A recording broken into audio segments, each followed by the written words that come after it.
Okay, let's move on. Let me just introduce a number of other elected officials that we have here. Senator Denham, it's good to have you here. Thank you for your hard work in Sacramento. We have a number of local council members here as well. Dan Varela who's the mayor of Livingston. We have Leo Cappuccino, who's from the Mendota City Council. We have Joseph Amador from the Mendota, who's the mayor pro tem. Hardworking local elected officials. In addition to that, we have Council Member Sam Cuellar from Patterson. Sam, thank you for your presence as well. Representing a number of our state members. Peter, you keep giving me names here.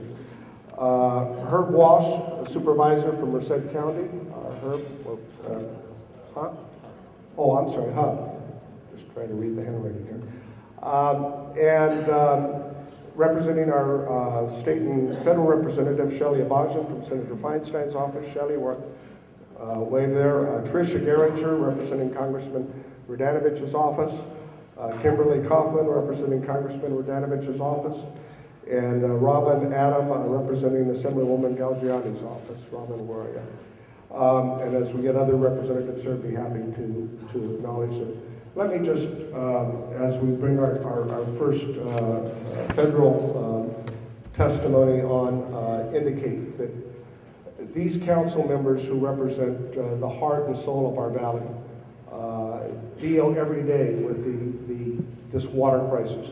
When you visit food lines, as all of us have, where you see some of the hardest working people you ever see in your lives, that normally would be working to put food on America's dinner table, in food lines, it is absolutely unacceptable. Unemployment levels of Fireball and Mendota all the way down to Delano and Arvin, where you have 41%, 36%, 32%. It's unacceptable. And it's all a result of this regulatory man-made drought. It's got to change. So, ladies and gentlemen, let's have our first witness, Mr. David Nowie, Senior Advisor to the Secretary for the U.S. Department of Interior. David, would you please come forward?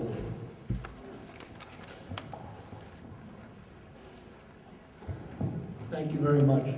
Initially, I'd like to thank both congressmen for sponsoring this forum, and thank you all in the audience for appearing. I think it's very useful to have an exchange of ideas and focus on the substance. I think that can only add to the potential for a solution. Let me begin by saying we in the Department of the Interior are very much aware of the water situation and the economic impacts it is having in the Central Valley and the impacts on communities and families. We recognize the sense of urgency. This is a problem that's been years, decades in the making. It is now at crisis proportions. I don't have to tell you that. If there were a silver bullet that could solve it tomorrow, we would use the silver bullet and solve the problem. As Tom Birmingham said, we are looking for solutions. If anyone has solutions from any quarter at all, please pass them on to Tom. You can pass them on to me. Tom would pass them on to me. These issues are receiving attention at the very highest levels of the Department of the Interior. Secretary Salazar is engaged. He's been out to California twice. The lead responsibility within the department is given to the second highest ranking official in the department, that's Deputy Secretary David Hayes. My position has been created in Sacramento. My primary responsibility is this water issue. I am available to meet with people, I report to Washington, and I'm available to listen to concerns by affected people or their representatives and try and do what we can to address those concerns.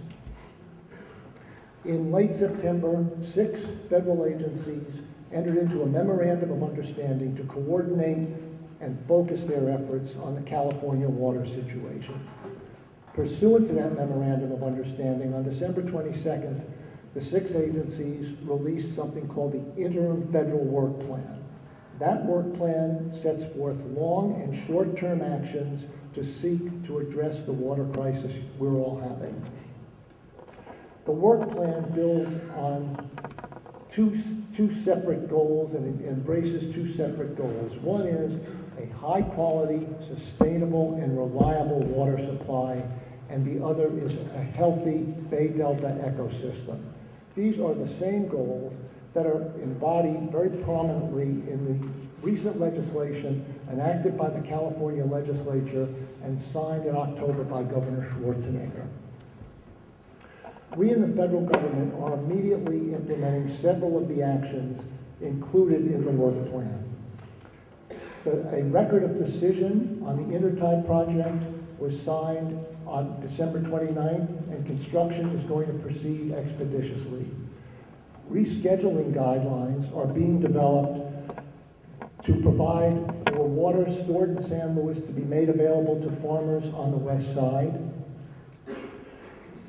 And a draft of the environmental assessment for the 2010-2011 water transfer program has been released. A draft of that environmental assessment has been released. Comments are due January 19th.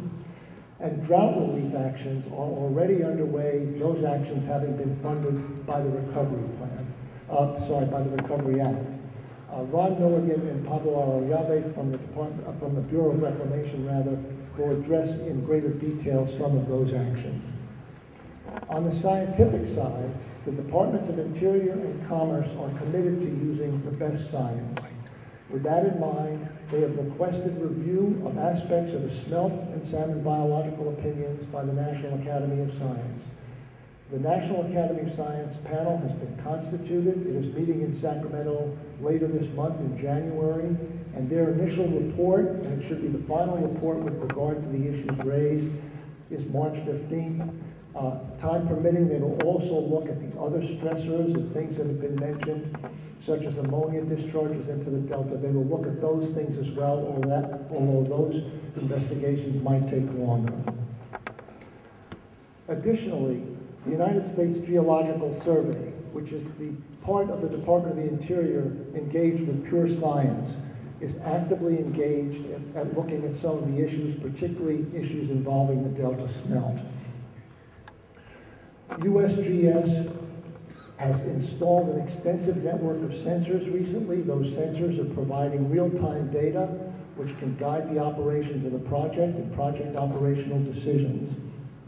Additionally, they intend to take an actual trawl and sampling exercise. That will be done later this month and in February, and the results of that sampling exercise will be fed into decisions regarding operations of the project. And USGS will stay involved in the long term, making sure that we have the best quality science as these decisions need to be made in the future. Over the long term, we want a solution, and the long-term solution, the process to get there, is something called the Bay Delta Conservation Plan. That has been underway for a few years. It is a very ambitious project. It is looking at conveyance options that could eliminate a lot of the problems that we are facing now.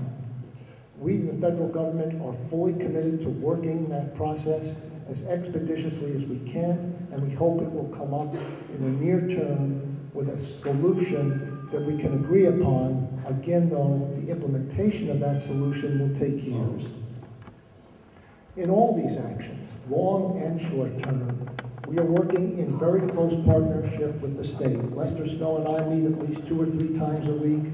We want to do everything we can in a cooperative fashion with the state and with stakeholders to address these problems.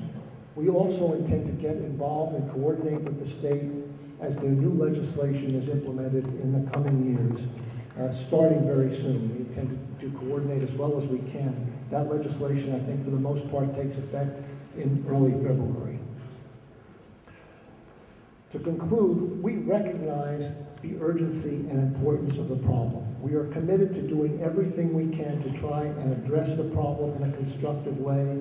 We want to do so with the constructive input from all the stakeholders. That's what we want to do. Again, the problem has been years in the making. We know it's urgent now. We want to address it in a long-term and short-term manner that can be as positive as possible in terms of the outcome. Thank you very much.